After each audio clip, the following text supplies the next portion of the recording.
O tempo de angústia é uma época, eu já falei, em que a humanidade rejeitará de maneira coletiva e definitiva o Espírito Santo de Deus. Na verdade, não é o Espírito Santo que vai sair da terra, porque ele é onipresente. É a humanidade que vai ficar cada vez mais surda em relação ao Espírito Santo de Deus. Tem outras passagens que falam a respeito disso. Eu já li Jeremias capítulo 30, versículos 5 a 7, para vocês, que Jeremias fala como é que seria, não é? E o que nós podemos falar mais sobre este tempo? A primeira coisa que eu falo é o seguinte: o que nós somos? Submissos a Deus ou pessoas que lutam com Deus? Chama a minha atenção que uma das possíveis traduções da palavra islamismo, Islã, seria submisso a Deus, a Alá. A palavra Islã significa submisso a Alá. Agora, a palavra Israel significa aquele que luta com Deus. Se você for olhar em termos de significado, é politicamente mais bonito e mais correto dizer que eu sou da fé do submisso a Deus, do que dizer eu sou da fé dos que lutam com Deus. Mas sabe por que eu sou da fé dos que lutam com Deus? Porque diferente do Islã, o Deus da Bíblia, ele não obriga, ele convida. Em segundo lugar, ele sabe que eu resisto. E para o meu bem, até no limite, ele luta comigo. Sabe como ele luta comigo? Como aquele pai que às vezes luta com o filhinho, porque ele quebrou o ombro, ou deslocou o ombro, e tem que ir ao médico para colocar no lugar. E a dor é muito grande. E a criança não vai querer. E muitas vezes o médico pede: mãe, ajude-me a segurá-lo aqui, porque eu vou colocar, e vai doer. E com dor no coração, querendo sentir a dor no lugar do filho, o que o pai faz? Segura. Ele segura. Às vezes num avião a criança quer levantar, ele segura. Deus segura. E uma outra razão porque a nossa religião é a religião dos que lutam com Deus, como ele lutou com Moisés. Queria matar Moisés na beira da estrada, e muita gente não entende isso. Até a mulher de Moisés falou: você é um sanguinário, o seu Deus também, porque ele lutou com Jacó e deslocou a coxa de Jacó. É porque ele sabe que muitos aprendizados só vêm pela luta. E para fechar as razões pelas quais Deus luta conosco, eu não sei se eu tenho aqui nessa noite alguém que... Eu sei que tem alguém que já passou pela carreira militar, mas eu não sei se tem mais alguém. Mas um treinamento de guerra não é feito jogando baralhos ou assistindo um filme sobre guerra. Treinamento militar para guerra, você treina lutando. É colocando o soldado dentro da barraca e jogando gás lacrimogêneo lá dentro, para ele poder ficar... É treinando o psicológico dele até a última instância, fazendo-o tomar decisões em meio de muito barulho, fazendo cumprir uma ordem, ainda que caia tudo. E por que os generais, por que os comandantes, por que os superiores do exército, da marinha, da aeronáutica são tão duros com seus soldados? Não é porque eles não têm amor, não é porque eles não têm coração, é porque eles sabem que aquela dureza pode ser o diferencial entre a vida e a morte no campo de batalha. Irmãos, aprendam uma coisa: na guerra, você não pode se dar ao luxo de ter frescuras. Guerra é guerra. Na guerra você come qualquer coisa, você dorme em qualquer lugar. A questão é sobreviver. Então, se Deus sabe que nós estamos numa guerra, um conflito cósmico entre as forças do bem e do mal, Deus luta comigo para me treinar. Então, se você está sendo atacado pelo mal, E você pergunta, por que Deus está deixando? Ele está treinando você, meus irmãos. Eu vou contar para vocês uma coisa, eu questionei muitas vezes por que Deus deixou passar por algumas situações tão ruins, que se eu contasse aqui, muitos de vocês chorariam em solidariedade a mim. Mas quando eu olho para você e olho e falo assim, eu sei o que você está passando e em nome de Jesus Ele vai te salvar, o meu sofrimento, não sou masoquista, porém o meu sofrimento passou a ter significado. Porque além da unção do Espírito Santo, é a minha experiência de vida que me dá moral para falar com você, fica firme, Deus te ama, você vai vencer. Quantas organizações não governamentais foram criadas por uma mãe que perdeu um filho num acidente automobilístico? Quantas ONGs para livrar jovens das drogas foram fundadas por pais que perderam seu filho para traficantes? Quantas organizações de não violência foram fundadas por famílias que perderam um ente querido por causa da violência? Quantas associações de cadeirantes foram fundadas por uma família, ou quem sabe por alguém que ficou cadeirante devido a uma imprudência no trânsito do outro? Quando o seu sofrimento passa a ser significativo para a sua vida ou do seu semelhante, aí você consegue ter paz. Você só não tem paz quando o seu sofrimento não tem significado. E eu aprendi uma coisa, já falei com vocês desse filme, mas eu gostaria de repetir, aquele filme Something About Us, onde o sujeito fala, quando você é amado por Deus, você passa a ser importante para Satanás. Vamos continuar o nosso estudo. Além dessa angústia, nós temos também a informação de que haverá uma perseguição final dada aos filhos de Deus. Vamos ver Apocalipse, capítulo 13. Apocalipse, capítulo 13.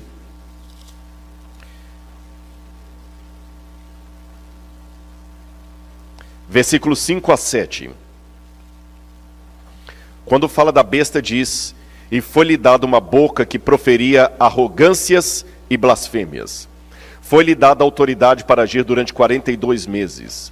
A besta abriu a sua boca em blasfêmias contra Deus, para lhe difamar o nome e difamar o tabernáculo, a saber, os que habitam no céu.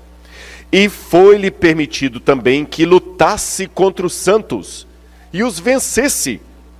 Foi-lhe dada ainda autoridade sobre cada povo, tribo, nação e língua, e ela será adorada por todos os que habitam sobre a terra, aqueles que desde a fundação do mundo não tiveram seus nomes escritos no livro da vida do Cordeiro, que foi morto.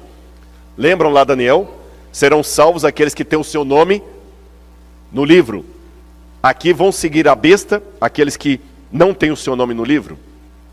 E o verso 17 diz, verso 16, perdão, vamos ler do verso 15. E foi-lhe concedido poder para dar vida à imagem da besta, para que também a imagem da besta falasse, e fizesse morrer todos os que não adorassem a imagem da besta, a todos os pequenos e os grandes, os ricos e os pobres, os livres e os escravos. Faz com que lhe seja dada certa marca, na mão direita ou na testa, para que ninguém possa comprar ou vender, senão aquele que tem a marca, ou o nome da besta, ou o número do seu nome. É interessante também que em Apocalipse capítulo 6, versículo 9, nós temos também uma visão em que João vê os mártires, que sofreram martírio ao longo da história do cristianismo. E os mártires, o sangue dos mártires, a alma, a vida deles, clama a Deus falando, até quando, verso 10, até quando, ó soberano Senhor, não julgas em vingas o nosso sangue dos que habitam sobre a terra? Aí o verso 11 diz, a cada um deles foi dada uma veste branca, e lhes foi pedido que repousassem ainda um pouco mais de tempo, até que também se completasse o número dos seus conservos e irmãos, que iam ser mortos igualmente eles foram. Então, irmãos, antes que a porta da graça se feche, alguns de nós talvez poderemos ter de dar a nossa vida por amor do Evangelho, ou perder algum ente querido por amor do Evangelho. Eu não sei o que é pior: morrer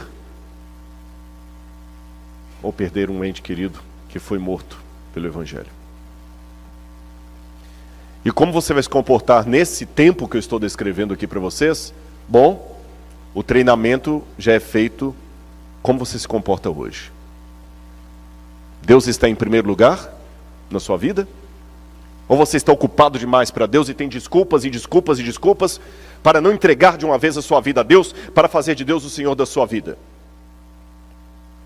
E muitas vezes você questiona assim: ah, Rodrigo, desculpa, olha, se Deus é amor, por que Ele deixa eu passar por isso? Eu não mereço. Eu pergunto a você uma coisa: Jesus merecia a rejeição que Ele teve? Merecia? Jesus merecia ter sido traído? Jesus merecia ter sido trocado por um bandido? Jesus merecia morrer na cruz? Se Ele não merecia e passou por tudo isso, por que você se julga melhor do que Jesus, achando que você não merece? Por quê? Se Ele que não merecia passou, e Paulo fala, queremos ser semelhantes a Cristo em glória, mas devemos também ser semelhantes a Cristo no sofrimento. E não é uma questão de masoquismo, de ter prazer no sofrimento, não é isso, irmãos. Mas é um privilégio sofrer por Cristo e como Cristo. Nós não podemos sofrer como Cristo no sentido de salvar alguém através do meu sangue, porque eu não sou o Redentor. Mas Jesus falou: eles me odiaram, vão odiar você também. Agora, nós temos várias formas como os teólogos entendem esse tempo de angústia que eu acabei de descrever para vocês. Alguns teólogos da linha preterista acham que o tempo de angústia é apenas aquela angústia que Judá e Jerusalém passaram antes da destruição do templo no ano 70. Eu não concordo com isso. Há outro grupo de teólogos que acreditam que o tempo de angústia é apenas o sofrimento que a igreja passou ao longo das eras. Eu também penso que não, porque é um tempo de angústia muito específico. Outros pensam que o tempo de angústia será um caos no governo do anticristo. Eu estou nessa linha aqui. Só que nessa linha tem dois grupos de teólogos: os pré-tribulacionistas e os pós-tribulacionistas. Um acredita que a igreja vai ser arrebatada para não passar pela grande tribulação. Outros acreditam que não, que a igreja vai ficar aqui e enfrentar a grande tribulação. Pós-tribulacionistas, eu sou desse grupo. E um último grupo que eu não concordo também é o grupo idealista, que acha que o tempo de angústia é apenas uma metáfora para qualquer angústia da vida. Vamos ver aqui o que diz a história da igreja sobre isso. Aquela ideia, vou revelar para os irmãos uma coisa que vai surpreendê-los. A doutrina pré-tribulacionista, que ensina que a igreja vai ser arrebatada, essa doutrina só foi criada no final do século XVIII. A partir do final do século XVIII, Francisco Ribeira, que era católico, foi um dos primeiros a falar do que hoje é o dispensacionalismo. Depois dele, um evangélico chamado Darby pegou a ideia e começou a pregar na igreja. Depois dele, veio Scofield e criou a Bíblia anotada de Scofield, que ensinava o arrebatamento secreto e tudo mais. Depois de Scofield, você teve Hal Lindsey, que tornou a coisa mais popular ainda. E depois de Hal Lindsey, você teve Tim LaHaye. Esses nomes que eu elenquei para vocês aqui foram os criadores da doutrina do arrebatamento secreto e da igreja ser retirada da terra antes da grande tribulação. Mas do século XVIII para trás, você não encontra nenhum cristão que ensine a doutrina do arrebatamento secreto e da igreja sendo tirada antes da grande tribulação. Se eu pegar os pioneiros da reforma protestante, João Calvino, Lutero, Wycliffe, João Hus, todos esses aí, os albigenses, os cátaros, todos eles, até a Igreja Católica, vou mostrar para vocês, a uma ensinavam que a volta de Cristo não será um evento secreto, será um evento visual no céu, com poder e grande glória, e todo olho verá. A ideia da igreja ser arrebatada para o céu de maneira secreta, rapture, é uma doutrina nova do século XVIII para cá. Isso não foi ensinado em nenhum momento da história do cristianismo, nem nos nomes que eu acabei de citar aqui para vocês. E vou mostrar para vocês que essa ideia do do tempo de angústia, com o fechamento da porta da graça, é o ensino mais antigo e tradicional do cristianismo. Quer ver? Vou dar apenas alguns exemplos, porque senão ficaria muito demorado aqui. Esse é o Didache. O Didache é o ensino dos 12 apóstolos. É um documento do segundo século que traz um pouco, é como se fosse um manual da igreja. O Didache é um manual de evangelização. O que as pessoas deveriam saber antes de se tornarem cristãs. E no Didache está escrito o seguinte sobre o tempo de angústia. Segundo século, hein? Quando a ilegalidade aumentar, eles vão odiar, perseguir e trair uns aos outros. Então o enganador do mundo aparecerá reivindicando ser o Filho de Deus. E ele fará sinais e maravilhas, e a terra será entregue em suas mãos. E ele fará coisas iníquas que não foram vistas desde o início do mundo. Então a humanidade entrará no fogo da provação, e muitos serão levados a tropeçar, e muitos perecerão. Mas aqueles que perseverarem em sua fé serão salvos da maldição. É interessante que alguns, e olha que isso, eu quero chamar a atenção do Didache, porque o Didache foi escrito numa época em que as pessoas tinham na memória ainda o ensino do apóstolo João. Vocês entenderam? Que conheceram pessoalmente João. Eles estavam muito próximos da fonte apostólica.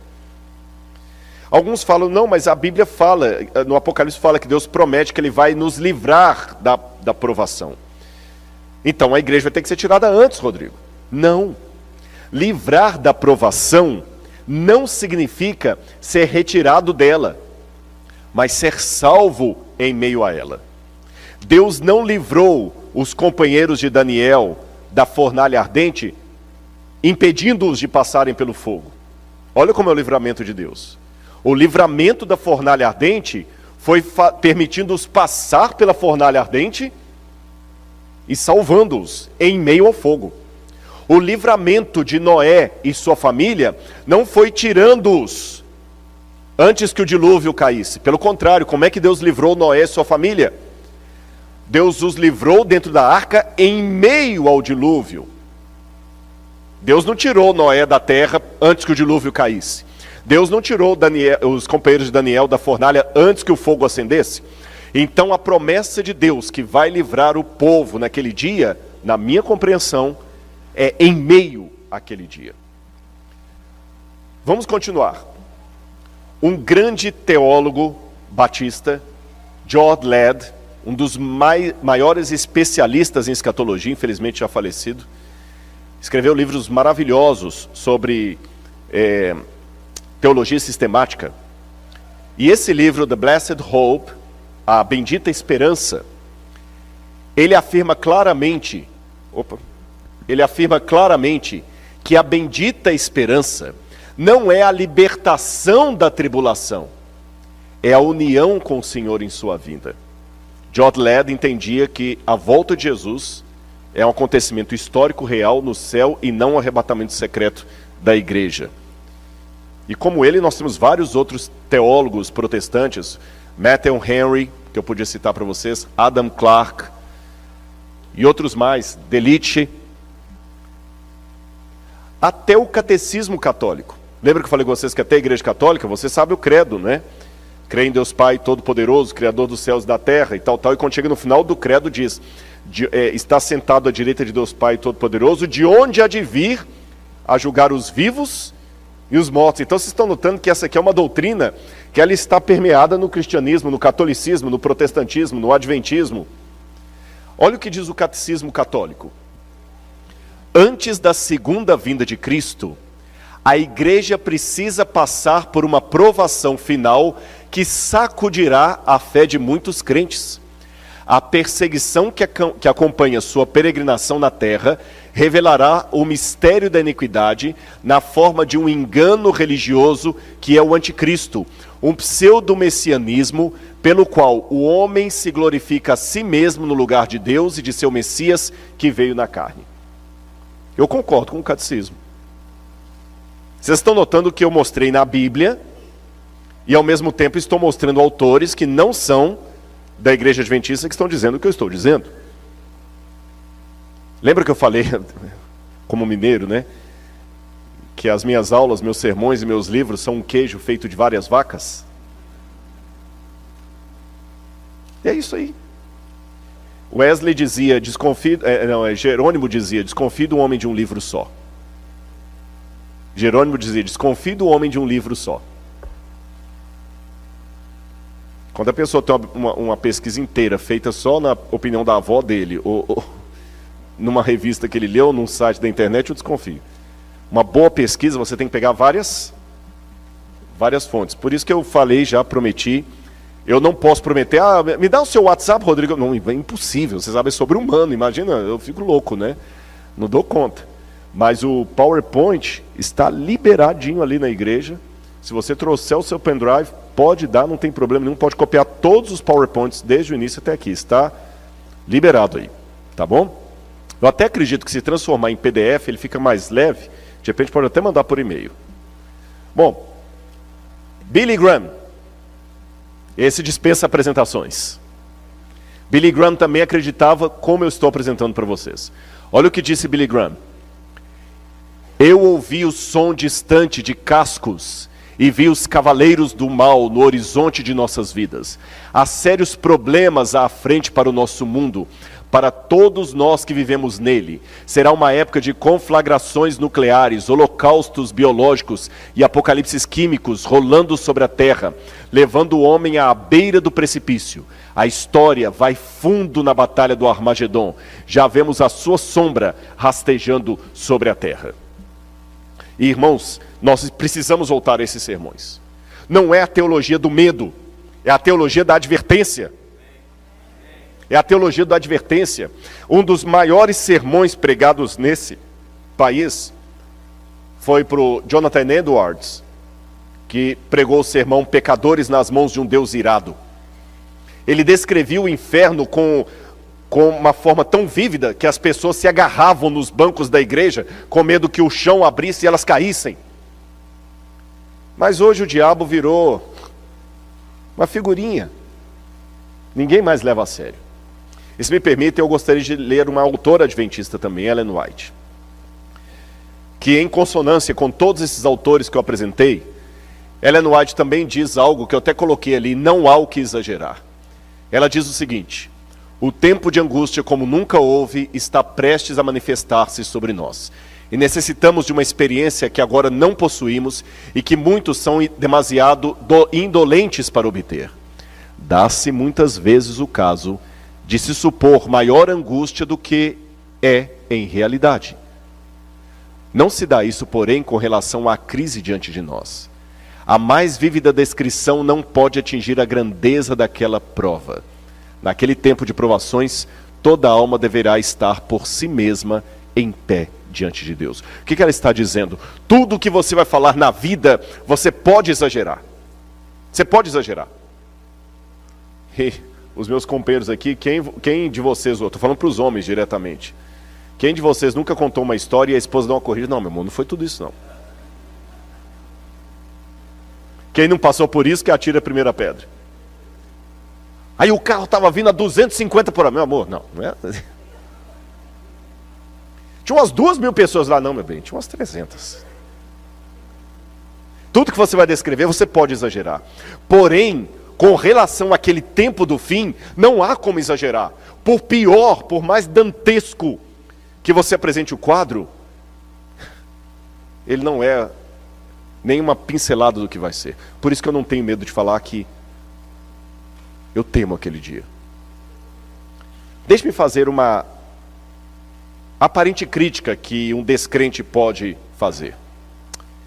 Rodrigo, isso aí não é síndrome de vitimismo?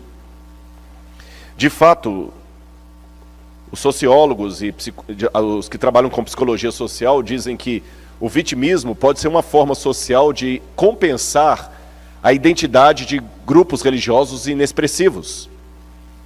Ele está presente na linguagem que usam e em sua cosmovisão. Ou seja, quando o grupo não faz diferença nenhuma, a maneira que ele encontra psicológica de sobreviver é falando que o mundo todo está contra ele. E esse de fato é o comportamento de seitas. Uma seita é aquela que acha que só vão ser salvos os que fazem parte dela. Se você não faz parte dela, por mais nice guy que você seja, você não vai ser salvo. Eles são inexpressivos. Aí eles criam uma cosmovisão de vitimismo, o mundo contra nós, nós versus o mundo. E quando alguém mostra o erro deles, eles estão tão fechados, tão enclausurados nessa ideia de vitimismo, que ele consegue enxergar que você está indo contra a verdade de Deus. Síndrome de Messias. Aí surgem casos terríveis, como o de David Koresh, aquele da Guiana, Jim Jones, o pastor do diabo. Reuniu um grupo ali, e quando todo mundo foi lá, põe todo mundo para se matar, porque o mundo está contra nós. Não, isso aqui, nesse caso específico, não é síndrome de vitimismo. Porque eu mostrei que o cristianismo, de um modo geral, já tem essa crença arraigada há muito tempo. E se você duvida, Rodrigo, é impossível que o mundo inteiro vá se voltar contra um grupo de fiéis? Não, olhe para trás na história e você vê que é possível. O mundo também duvidou que Hitler faria o que fez. Aliás, duvidou tanto que eu conheci em Belo Horizonte uma senhora, ela já está com mais de 90 anos. E na sua infância, ela foi da escolinha de Hitler na Alemanha. Ela foi da escolinha de Hitler.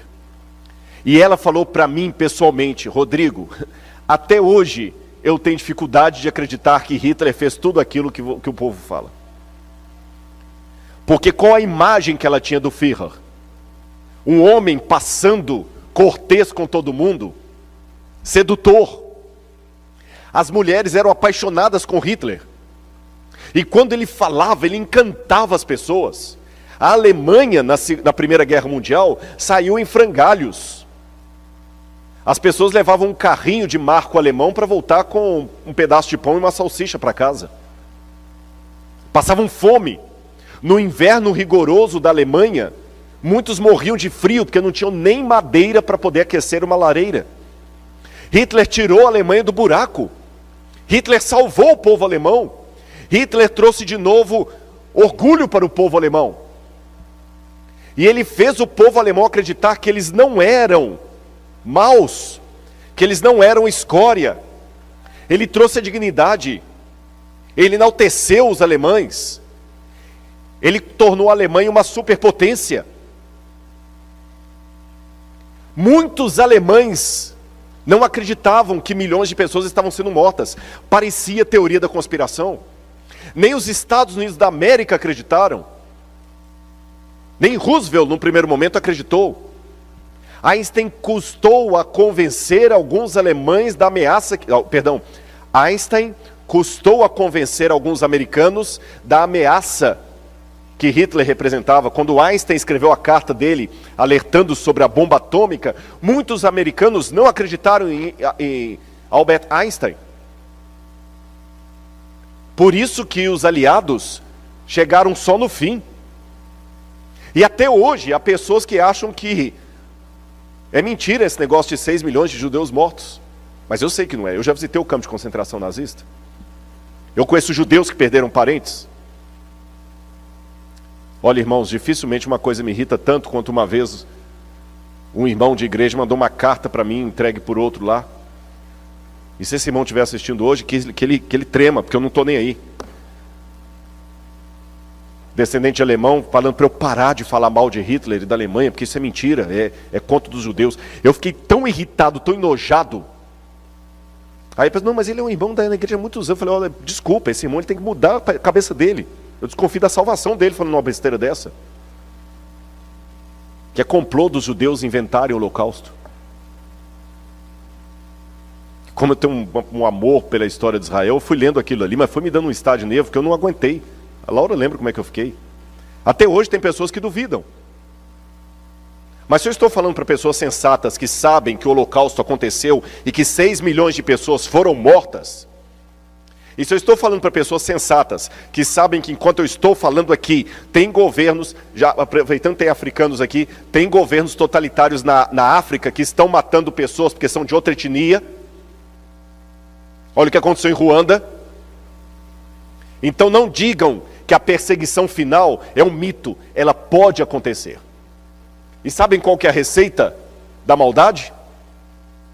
Primeiro, uma crise. Crise é a oportunidade para surgirem heróis e enganadores. Pode olhar. Tem muito advogado corrupto que a especialidade dele é pegar pessoas fragilizadas. É alguém que perdeu a casa no incêndio? É o pai que perdeu um filho no acidente? É o imigrante sem documento, que está fragilizado? A crise é a oportunidade para os heróis e para os bandidos. Segundo ingrediente da receita da maldade, um povo sem rumo. Um povo que não sabe para onde está indo. E curiosamente nós estamos com uma crise e estamos com um povo sem rumo. Falei essa semana das crianças que estão querendo limites, que os pais não dão limite mais. O pai não dá limite, a mãe não dá limite. Ele está sem rumo. Cresceu a vida toda sem ouvir um não. Aí quando ele é adolescente vai namorar uma menina. Quando ela fala não, ele vai lá e mata. Fica no quarto trancado o dia inteirinho jogando o joguinho lá. E se você falar com o pai vira bicho. Aí depois ele compra uma arma, vai lá na escola e mata todo mundo. Aí todo mundo, como? Isso não aconteceu da terça para quarta-feira. Aí depois ele se alia ao Estado Islâmico, porque ele quer limites, ele quer um ideal, ele não sabe nem porque que ele está vivendo. É a sociedade líquida que eu mencionei ontem. Terceiro ingrediente, uma índole má coletiva. Quarto, um marketing. Nós temos o caso de Hitler, a senhorita Leni Riefenstahl e Joseph Goebbels, os líderes da propaganda de Hitler. Um marketing bem feito. O marketing é a coisa mais perigosa que tem. Eu li um livro uma vez, cujo título era Biology. Mas não estou falando de biologia. Biology. Não precisa traduzir. To buy. Biology. E esse livro, um livro de capa amarela, grosso assim, eu assustei com o que eles mostram ali, como o marketing faz tudo para atrair você, seduzir você e lhe obrigar a comprar. Aliás, é interessante, principalmente os jovens. Muitas vezes você não quer ficar na igreja porque você não aguenta o tanto de não que a igreja dá, né? Não pode fazer aquilo, não pode fazer aquilo outro. Ah, não, para com isso. Mas você vive num mundo que lhe dá um monte de ordens e você obedece sem questionar. Eu creio que os comerciais aqui dos Estados Unidos não são diferentes do Brasil. Pelo menos no Brasil, as propagandas são sempre ordens. Compre, venda, faça, beba, tome, experimente. Você não está vestindo a roupa que você está vestindo porque você gosta. Você está vestindo porque um estilista conseguiu convencer os empresários a colocar aquilo como moda, e você agora se sente obrigado a vestir assim, senão você não vai ser aceito. Então, na verdade, o seu problema não é com a lei. Você não quer saber da lei de Deus, porque a lei do mundo você obedece. Você veste como o mundo manda, você ouve as músicas que o mundo manda, você joga os joguinhos que o mundo manda, você consome os vícios que o mundo manda, mas a lei de Deus você acha que está te aprisionando. Quinto, um plano. No caso de Hitler foi Albert Speer, que construiu lá os campos de concentração. Sexto, um discurso de mentiras e sedução. E sétimo, o interesse de Satanás. Dei para vocês aí a receita de uma maldade coletiva. Agora, irmãos, já que eu estou comparando o passado com o presente, deixe-me falar desse cavaleiro aí, Thomas Malthus. Em 1798, Thomas Malthus assustou o mundo com uma previsão apocalíptica, catastrófica. Thomas Malthus, ele fez uma previsão e ele percebeu, em 1798, o ano que marca o tempo do fim, que o crescimento da população seguia uma escala geométrica, mas a produção de alimentos seguia uma escala aritmética. Logo, você tem mais pessoas nascendo do que alimento sendo produzido. Então, Thomas Malthus, é até chamada teoria malthusiana, ele falou assim, que o mundo vai entrar no caos, e só vai sobreviver quem tiver mais força, para brigar com o outro pelo alimento. Essa teoria de Thomas Malthus foi tão forte, que Charles Darwin, ao escrever o livro Origem das Espécies, ele admitiu que foi a teoria de Thomas Malthus que deu o insight para ele trabalhar a teoria da evolução das espécies, a evolução do mais forte. Eu tenho uma boa e uma má notícia para dar para vocês. A boa notícia é que Thomas Malthus estava errado. Na verdade é o contrário. A população cresce em escala aritmética e os alimentos em escala geométrica. O mundo produz mais alimento do que gente. Essa é a boa notícia. A má notícia é que os alimentos estão concentrados numa fatia muito pequena da população. Então agora alguns teóricos estão voltando a falar do neomalthusianismo. Estão reacendendo a teoria de Thomas Malthus com medo de o mundo entrar numa crise de violência e guerra civil sem precedentes por causa da escassez de alimento e água. Eu quero falar de um outro estudo feito por um psicólogo, John Calhoun, Behavioral Sync, o ralo comportamental. Eu até printei ali o artigo científico dele. John Calhoun, ele pegou vários ratos daquele Norway Rats e colocou dentro de uma gaiola. E ele percebeu que os ratos têm um comportamento muito semelhante ao comportamento humano. Por exemplo, os ratos, eles tinham a via pública e nenhum rato fazia a sua toca na via pública. E nenhum rato entra na toca do outro, mas ele sempre transita na via pública. Como aqui nos Estados Unidos, no trespass. Respeitam.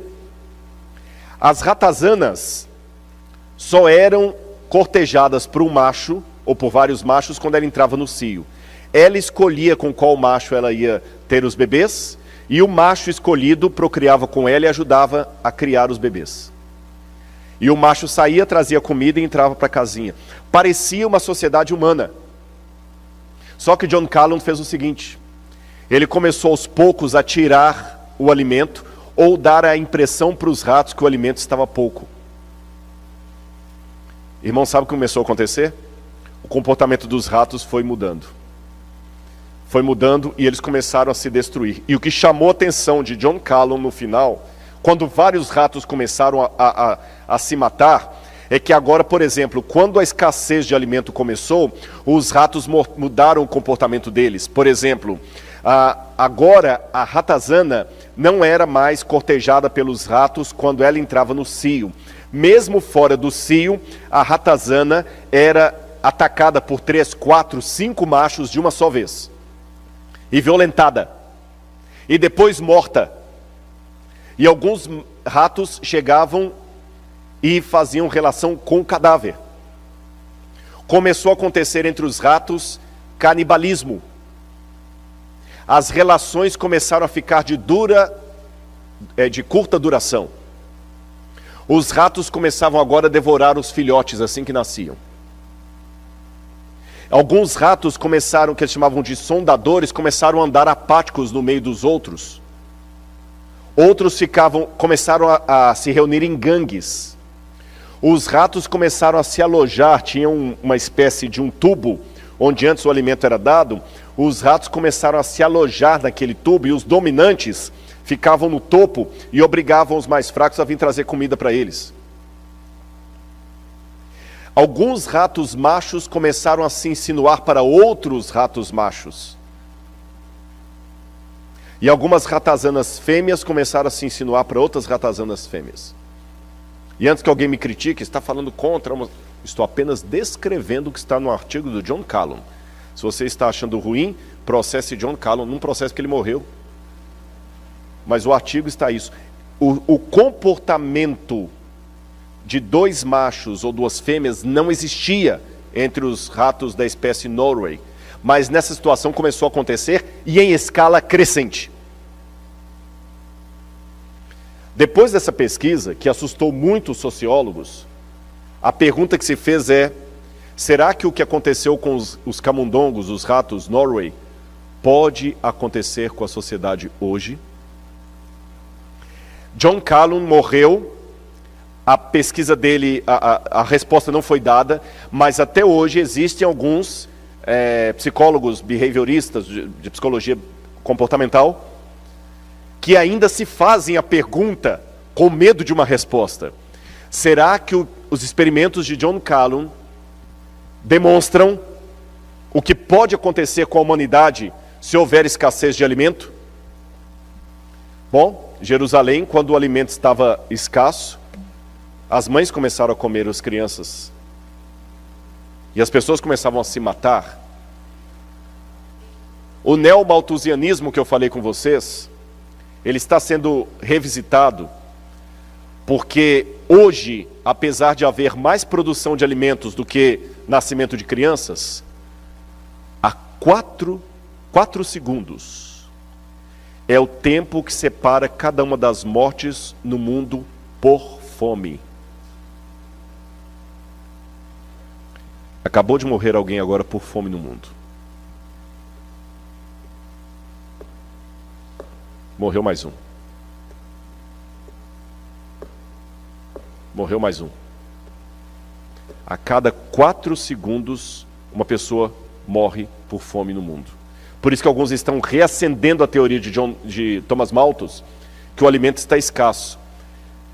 1 em cada 6 habitantes do planeta passa fome. Quase 1 bilhão de pessoas. 1,4 milhão de crianças correm risco iminente de morrer de fome. Mais de 1 bilhão de pessoas, 18% da população mundial, não tem acesso à quantidade mínima de água para o consumo. Entre 100 pessoas, uma estaria morrendo de fome. Se o mundo fosse reduzido a 100 pessoas, entenderam a comparação? Se o mundo fosse reduzido a 100 pessoas, significam que 15 estariam desnutridas, 21 com excesso de peso. Eu tenho outros números aqui que eu acabei não colocando. Enquanto isso, no mundo de Deus, um estudo observa que, apesar dos progressos nas últimas décadas, cerca de 800 milhões de pessoas não têm comida suficiente. No total, seriam necessários 267 bilhões de dólares por ano para acabar com a fome no mundo. Se eu quiser acabar, além da fome, com os problemas de saneamento básico, habitação e outras coisas mais, eu precisaria de 1,2 trilhão de dólares no mundo para poder acabar com isso. E onde é que nós vamos conseguir essa quantidade de dinheiro? Eu vou falar com vocês onde é que a gente vai conseguir essa quantidade de dinheiro. Onde é que nós podemos conseguir dinheiro para acabar com a fome no mundo? Segundo dados da ONU, o tráfico de drogas, não o seu combate, o tráfico, movimentam 300 bilhões de dólares por ano. Esses dados já têm 5 anos, então estão desatualizados. A prostituição é o segundo maior negócio do mundo, com cerca de 108 bilhões de dólares por ano. Levando em conta a opacidade que envolve a rede, o que dificulta um cálculo exato. Isso aqui é uma estimativa. O terceiro lugar é ocupado pelos bancos, que movimentam 115 bilhões de dólares por ano.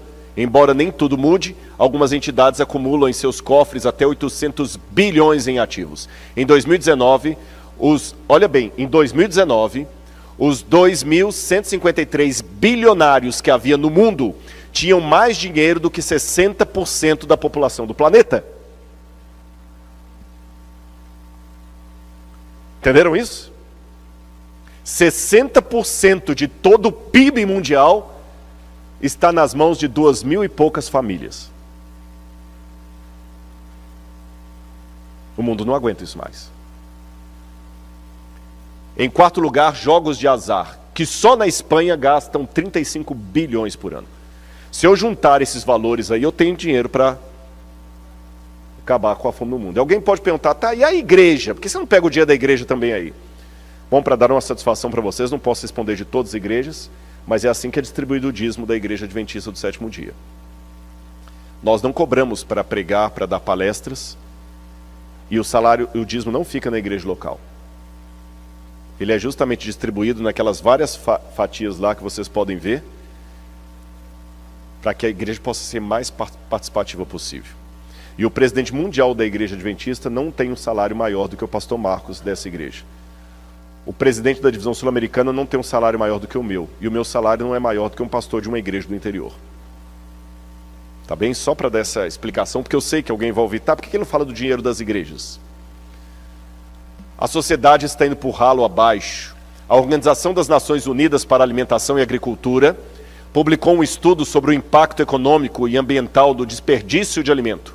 São mais de 1,3 bilhão de toneladas de alimento desperdiçados todos os anos, o que dá um prejuízo de 750 bilhões de dólares por ano em desperdício de alimento. E esse país aqui está medalha de ouro. Agora consideremos alguns textos. Publicado na Review and Herald, de 22 de novembro de 1906.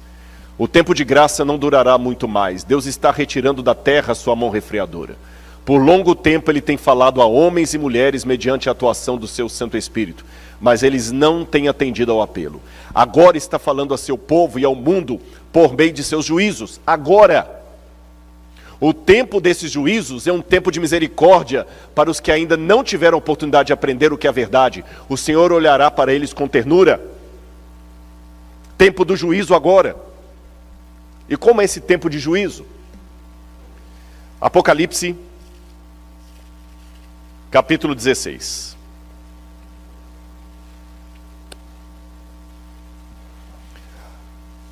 Assim diz na minha Bíblia: ouvi uma forte voz vinda do santuário, dizendo aos 7 anjos: vão e derramem sobre a terra as 7 taças da ira de Deus. 2 explicações aqui. Em primeiro lugar, fique com a Bíblia aberta. A ira de Deus. Esse é um assunto que precisa voltar para o púlpito. Jesus ficou, com todo respeito, Senhor, o Senhor entende por que eu estou falando isso. Jesus virou um palhaço, um tolo, um frouxo. Mas esse Jesus frouxo não é o Jesus que a Bíblia apresenta. Ele é um cordeiro, mas ele também é leão. Ele é um cordeiro que pode irar. E coloque uma coisa na sua cabeça: Deus está mais interessado em salvar você do que uma mãe de tirar um filho de uma casa pegando fogo. Mas se você não quiser ir para o céu, Ele não vai obrigar. O raio de fogo e enxofre vai cair sobre você. E Deus não vai mudar o céu para que o seu filho mimado entre lá a qualquer custo. Deus ama mais o seu filho do que você. Mas Ele não vai tornar o céu um playground só para que o seu filho mimado entre ali de qualquer jeito. Como você exige que o mundo tem que ser para adaptar o seu filho. Professor, por que meu filho tirou nota baixa? Pastor, melhora o seu sermão que meu menino não quer ir à igreja. Essas músicas não atraem os jovens. Não é o céu que tem que adaptar a mim, sou eu que tenho que adaptar ao céu. Deus se ira. E dura coisa é cair nas mãos de um Deus irado. Ele ama. Ele ama você. Mas ele também se ira. Segunda coisa que eu quero explicar. Essas pragas vão cair depois que a porta da graça se fechar. Porque eu não vou poder entrar no mérito da questão, que tomaria muito tempo. Mas o Apocalipse mostra que essas pragas acontecem depois que o santuário se encheu de fumaça. Então significa que Jesus já está voltando para buscar o seu povo. Nesse ínterim que Jesus vem buscar o seu povo, é que acontece o tempo de angústia. Porém, vocês sabem que as conjunções adversativas, elas têm uma importância. Porém, gotas dessas pragas do Apocalipse já começaram a cair hoje, antes da porta da graça se fechar, para que Rodrigo e você acordem. E eu não tenho medo de falar que o Covid já é uma demonstração da ira de Deus. E antes que alguém me repreenda, fale assim: Rodrigo, não fale isso, não seja desumano com os que morreram por Covid. A minha mãe morreu por Covid, você está sendo desrespeitoso. Deixe-me colocar uma coisa para você. Daniel era uma pessoa fiel a Deus, sincero. Daniel não estava em apostasia. Daniel não estava idolatrando falsos deuses. Quando o cativeiro da Babilônia veio como castigo de Deus sobre o povo, Daniel foi poupado? Então, eu não posso, por amor a Daniel, negar que o cativeiro da Babilônia foi um castigo de Deus. Porque isto é o que os falsos profetas diziam na época de Jeremias. Jeremias dizia: Nabucodonosor vai vir, e este é o castigo de Deus, porque vocês estão brincando com fogo. Aí chegavam os falsos profetas e falavam assim: Jeremias, você é um perturbador de Israel. Não fale isso. Tenha mais respeito com as famílias vitimadas pelos babilônios. Talvez alguém até diria, estou parafraseando, tenha mais respeito com Daniel. Quer dizer então que Deus castigou Daniel, Jeremias? Não, Deus não castigou Daniel. Mas Jesus falou: no mundo, 3 aflições. Tem de bom ânimo, eu venci o mundo. Haverá situações em que Deus vai livrar o povo dele da praga, como aconteceu no Egito. Mas haverá situações em que Deus permitirá que uma pessoa sincera do povo de Deus sofra as consequências, mesmo que ele não mereça aquilo. Vocês entenderam? Com isto apresentado, eu quero deixar bem claro: eu perdi pessoas que eu conhecia para o Covid. E de repente eu estou falando essa noite para pessoas que enterraram um ente querido vitimado pelo Covid. Por favor, aceite as minhas condolências com todo o meu coração, não estou sendo insensível não. Mas não me impeçam de falar aquilo que a Bíblia advertiu. E antes que você pergunte: e por que Deus deixou a minha mãe morrer de Covid, sendo que ela não fez nada de mal para ninguém? Eu repito a história da Bíblia. O que Daniel fez de mal para ir para a Babilônia? O que Jesus fez de mal para cair na mão dos romanos? Eu posso amanhã contrair esse vírus e morrer. Eu não estou isento. Até hoje eu não tive. Mas quando eu falo eu não tive Covid, foi uma casualidade. Não é que a minha esposa teve, eu não tive.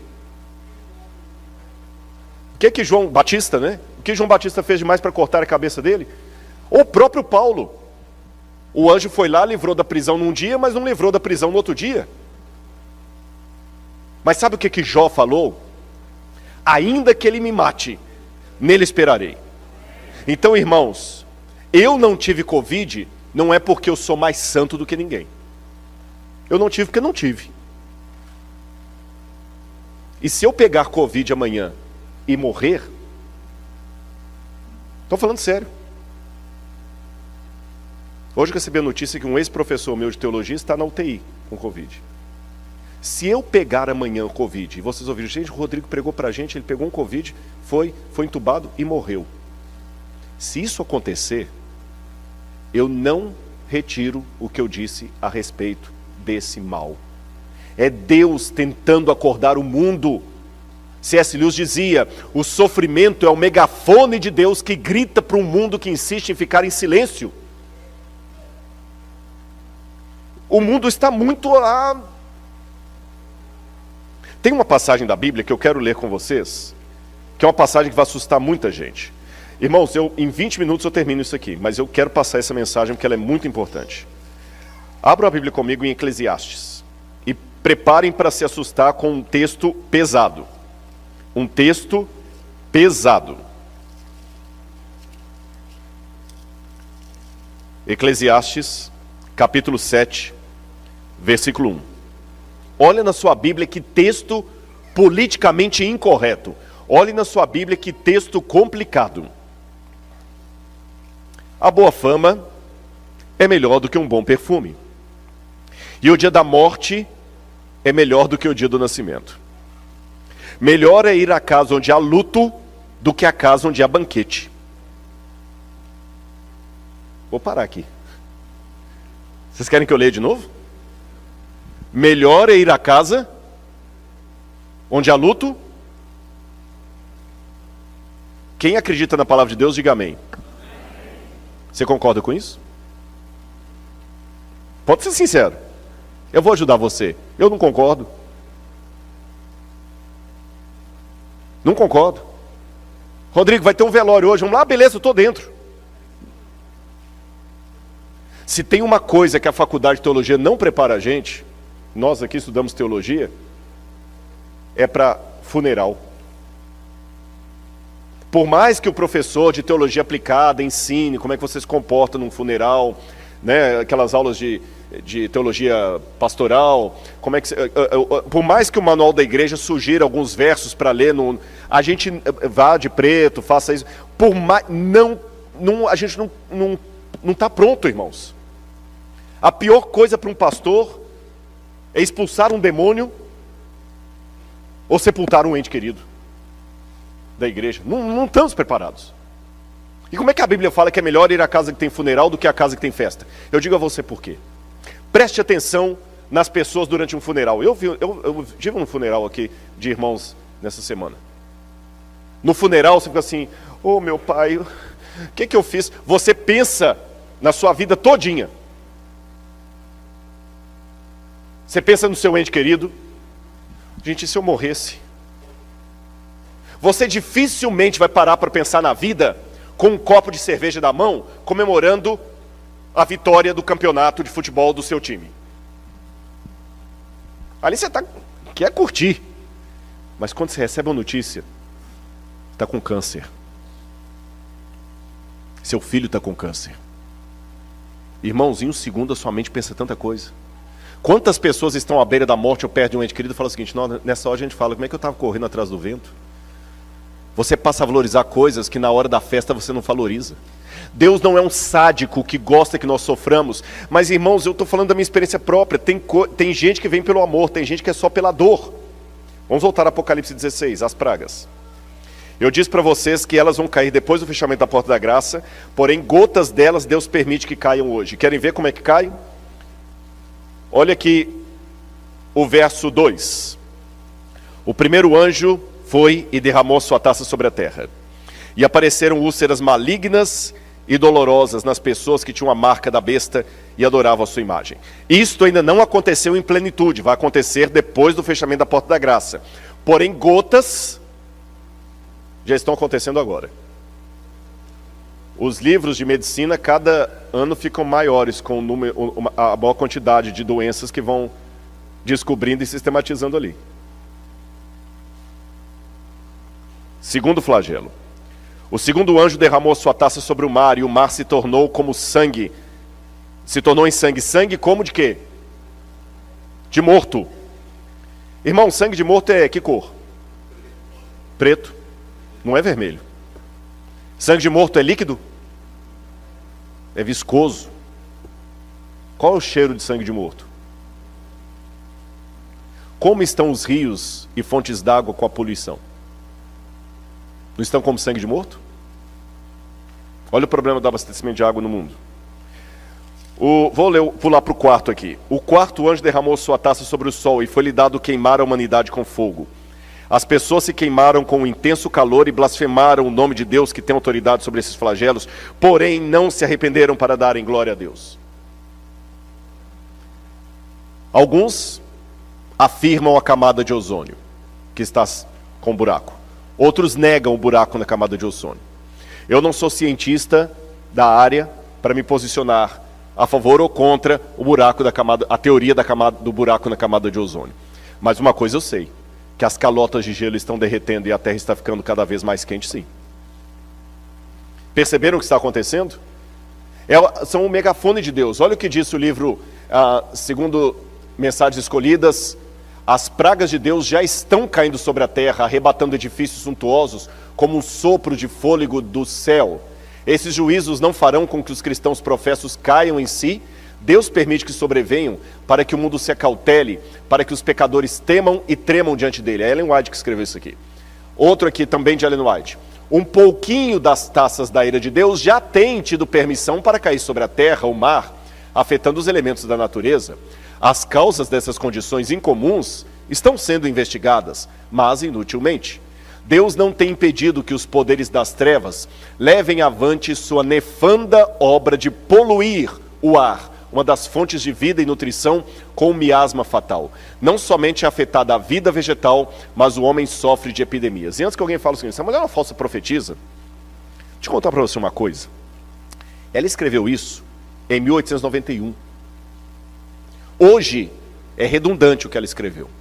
Mas em 1891, sabe quantos cientistas falavam sobre poluição? 0. Nenhum. O primeiro livro escrito falando sobre poluição do ar, e que mesmo assim foi ridicularizado pelos cientistas, foi Silent Spring, de Rachel Carson, publicado na década de 1930. 1930. 40 anos depois que Ellen White falou aquilo, é que surgiu o primeiro livro alertando para a poluição do ar. Quando ela falou aquilo na época, nem os adventistas podiam endossar aquilo. 40 anos depois que foi surgir o primeiro livro e foi ridicularizado pela ciência. Demorou mais 20 anos depois disso para a ciência começar a falar de poluição. Então, quando eu falei com os irmãos, não que as pragas sejam apenas questão de poluição. As pragas vêm direto do santuário de Deus. Mas o que vemos hoje podem sim ser um sinal do que está acontecendo. E como é que Satanás prepara o terreno para o tempo do fim? Paulo falou que os homens perversos irão de mal a pior, enganando-se e sendo enganados. Então, o que Satanás faz? Primeira coisa, alienação. Ele quer alienar as pessoas. Cria alienação, enche a mente com informações inúteis. Muitos cristãos hoje ficam preocupados só com a tentação, mas tem um outro grande perigo para os cristãos, a distração. Qual a diferença, Rodrigo? Vou falar qual é. Tentação, ler revista pornográfica. Distração, ler o The New York Times o dia inteiro.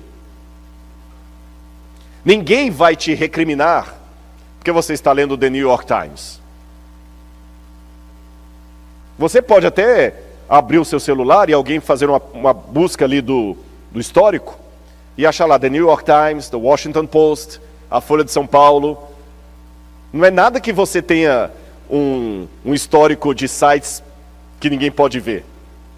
Só que o tempo que você gasta nesses sites permitidos pode tirar você da leitura da Bíblia, da Palavra de Deus, da comunhão. Cuidado com a distração. Glutonaria e intemperança. Mensana corpore sano. Estão cada dia nos convencendo a comer mais papel e isopor. Síndromes psíquicas. Excesso de informação e pouco conhecimento. Augusto Cury falava da síndrome do pensamento acelerado. E as causas: distúrbio psíquico, excesso de informação, paranoia de consumo e de estética. Consumismo. Nós queremos cada vez mais, mais, mais. Depois, quando não sabe onde colocar tanta coisa, faz um yard sale.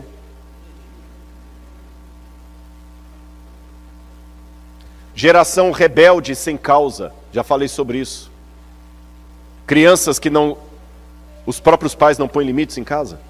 Eles não sabem o que fazer com os filhos. Um Jesus apaixonado. Eu estou preparando uma palestra, já vou dar um spoiler para vocês, sobre o perigo da teologia humanista. Deus me ama, isso é ótimo. Quantos pregadores foram usados por Deus para mostrar o amor de Deus para as pessoas? Pastor Bullion, Morris Venden. Só que uma deturpação da pregação do pastor Bullion é aquela que coloca um Deus que ama tanto que ele deixa o trono dele para você sentar lá. Cuidado com essas teologias humanistas. Deus faz qualquer coisa para salvar você. Até música contando isso tem. Deus faz qualquer coisa. Não, Deus não faz qualquer coisa. Deus foi ao sacrifício máximo por minha causa. Ele deu o filho dele para morrer na cruz do Calvário por mim. Isso é verdade. Mas Deus não faz qualquer coisa para me salvar. Deus não duela com o caráter dele. E tem uma teologia humanista aí, vista, desculpa, muitas vezes algumas músicas que parecem mais músicas de Roberto Carlos com temática religiosa. Como se Deus fosse um adolescente apaixonado, que se você não for para o céu, ele vai rasgar os pulsos. Não! Deus ama você, mas Ele não vai se suicidar porque você não quis ir para o céu. Visões unilaterais de Cristo. Uns veem o Cristo apenas como um carrasco, outros veem Jesus apenas como um mansinho. Não basta falarmos apenas coisas bonitinhas sobre Jesus. Temos que pregar quem Ele é. Ele é o Senhor da nossa vida. E tem um monte de teólogos e pregadores hoje que só vivem de fama falando coisas bonitinhas de Jesus. Jesus ama todo mundo. Jesus não condena. Jesus condena. Pelo menos o que está na Bíblia condena. É proibido proibir. Ah, Jesus não liga. Jesus não é radical.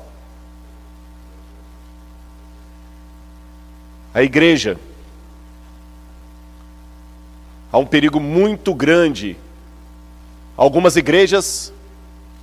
na igreja se tornam resistentes, outros apáticos. Interessante que o intento de Satanás não é tirar muitos da igreja, é mantê-los na igreja, mas oferecendo um cristianismo apático ou excitante. A gente estava conversando ontem, voltando para casa. Há pessoas que são servos de Jesus, outros são fãs. Eu estava conversando com o pastor, eu falei assim, engraçado, o Schumacher está vivo ainda? Assim que começou a conversa no carro. Ele está vivo ainda, tem coma. Eu falei, e gastou toda a fortuna dele para manter a esposa, né? Eu falei, engraçado, cadê os fãs do Schumacher? Eu falei, os fãs na hora, o fã, ele só é fã enquanto está tendo glamour. Quando a pessoa sai da vitrine, o fã deixa de ser fã. E tem pessoas que não querem ser servos de Jesus, eles querem ser fãs de Jesus. Há igrejas lotadas de fãs de Jesus. Jesus é legal. Aí ele customiza Jesus do jeito dele. Mas quando Jesus apresenta a cruz, perde a graça. Crise externa, crise interna no meio do povo de Deus. Irmãos, para terminar, o livro Grande Conflito diz o seguinte: para a sabedoria humana, tudo isso parece agora impossível. Mas ao ser retirado dos homens o Espírito de Deus, o qual tem o poder de reprimi-los, e ao ficarem eles sob o ataque de Satanás, que odeia os preceitos divinos, onde acontecer coisas estranhas. Quando o amor e o temor de Deus são removidos, o coração pode tornar-se muito cruel. Eu termino esse sermão, antes da música, dizendo uma coisa para vocês. Lembrem, vocês estão apenas ouvindo as minhas reflexões. Irmãos, eu também tenho medo do que está por vir. Eu não tenho vergonha de confessar isso para a igreja. Você ficou assustado com esse sermão? Eu também estou. Eu também estou assustado com a crise que aguarda o povo de Deus. Muito assustado. E eu não tenho vergonha de falar para os irmãos visitantes que estão aqui que uma grande parte dos adventistas do sétimo dia, é com lamento que eu digo isso, mas eu não vou mentir para vocês. Tem muita gente que está visitando aqui que vem de outras igrejas. Quando a crise chegar, uma grande parte dos que estão aqui agora vão pular para as fileiras do adversário. Uma classe numerosa. Eu não posso dizer quem é quem, porque, como eu falei na parábola do joio e do trigo, o meu papel é crescer e dar fruto, não é saber quem é quem. Mas pela profecia, eu sei que uma grande parte vai pular para as fileiras do adversário. Eles chegaram a ver as coisas quase sob a mesma luz. Mas em chegando a provação, too much for them. Foi muito para eles. Não porque Deus deu uma carga maior do que eles podiam suportar. Não. É porque eles passaram a vida inteira brincando de salvação. E não estão preparados para o conflito. As coisas de Deus sempre Ele deixa para depois. Ele não quer se comprometer. Ele não quer arriscar. Ele não quer ficar mal na fita. Eu não posso apontar o dedo para ninguém aqui. Porque se eu fizesse isso, eu estaria pecando perante Deus. Mas eu posso implorar para a igreja que está me assistindo aqui e virtualmente. Ainda que seja verdade que uma classe numerosa vai pular para as fileiras do adversário, que você não esteja nessa classe. Eu sou muito cavalheiro, minha esposa sabe disso. Eu me sinto mal, por exemplo, se eu estiver andando e ela estiver atrás. Eu não faço só na fita, não. Eu tenho muitos defeitos, mas eu tenho minhas virtudes também. Eu abro a porta do carro. Eu carrego o peso. Mas só tem uma coisa que ela não espere que eu dê a frente para ela. O reino dos céus. Lá você vai ter que entrar sozinho. Com Jesus. Mas eu digo em termos... E não entregue o reino por causa do seu filho, do seu cônjuge, por causa do seu namorado, por causa do seu emprego. Essa crise vai vir, já sabe por quê? Porque hoje todo mundo está igual. A única forma que eu tenho de saber quem é joio e quem é trigo aqui dentro, estou me incluindo. Nem você sabe até que ponto eu sou sincero ou sou um hipócrita. Só tem um jeito.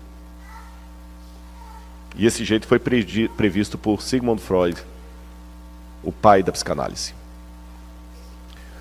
Eu vou ler um trechinho do que Freud escreveu. Deixe alguém tentar expor à fome diversas pessoas de maneira uniforme. Com o aumento da urgência imperativa da fome, todas as diferenças individuais obscurecerão. E em seu lugar aparecerá a expressão uniforme do único desejo não silencioso, Thanatos e Eros. Eu vou pedir licença ao Dr. André para tentar explicar Freud, que é audácia. Eu disse que eu não faria uma palestra de uma área que não é minha, mas que eu poderia dialogar contra a área. Eu vou explicar para vocês o que Freud quis dizer. Freud quis dizer, munido da ideia da evolução das espécies, Freud disse que você só é educadinho porque tem comida para todo mundo. E quando você vê alguém comendo assim, sôfrego, ou indo na frente, nossa, que cara sem educação. Quando você está no supermercado, alguém passa na sua frente, nossa, sem educação, não teve berço não? Sua mãe te deu educação não? Segundo Freud, essa diferença entre os educados e os mal educados só existe porque os educados têm comida bastante para eles. Mas Freud dizia o seguinte: tire a comida de todo mundo e você vai ver que os educados vão se comportar como os não educados. Até se você tirar a comida de todo mundo, depois de um tempo sem fome, jogar um hambúrguer ali no meio, até a rainha da Inglaterra vai te dar pescoção para atacar primeiro o hambúrguer. Porque Freud dizia que as duas... Lembra? Por causa da evolução das espécies, Freud dizia que as duas únicas entidades perenes dentro de nós são o eros, que é a necessidade de afeto, especialmente sexual, e o thanatos. Não é que Freud fala tudo de sexo, não, mas o afeto. E o thanatos, que morte, necessidade de sobrevivência. Para sobreviver e ter afeto, você faz qualquer coisa. É por isso que um homem excitado estupra primeiro para pensar depois. É por isso que uma pessoa com fome, ele mata primeiro para pensar depois. Freud disse. Só que eu posso discordar de Freud baseado num outro ex-discípulo de Freud, Viktor Frankl, que foi o fundador da terceira escola de psicanálise de Viena. Viktor Frankl falou o seguinte: o que o Dr. Freud falou, sentado nas poltronas de veludo vitorianas, foi bonitinho para a imaginação dele. Só que Freud conseguiu fugir da Europa na época da guerra, e ele não foi parar na mão dos nazistas. Eu, Viktor Frankl, fui parar na mão dos nazistas. Viktor Frankl esteve 2 vezes em Auschwitz e 1 vez em Dachau. 3 campos de extermínio, e sobreviveu. E Viktor Frankl disse: eu vi na prática o que Sigmund Freud idealizou na teoria. E na prática, eu percebi que é o contrário do que ele falou que acontece. Porque na hora que o alimento foi tirado dos judeus, alguns se tornaram santos. Porque eu vi muitos judeus morrendo de fome para dar o seu pão para alguém que estava mais doente. Eu vi judeu entregando o seu cobertor para aquecer um outro que estava com febre e ele mesmo ficou com frio. Eu vi judeu se voluntariando a ser enforcado no lugar do outro. Mas eu também vi judeus se prostituindo a troco de um pedaço de batata. Eu vi judeu entregando o seu irmão judeu apenas para ganhar as botas dele depois que ele fosse enforcado. Então, diferente do que Freud falou, quando a escassez acontece, não é que todo mundo fique igualado no teor animalesco.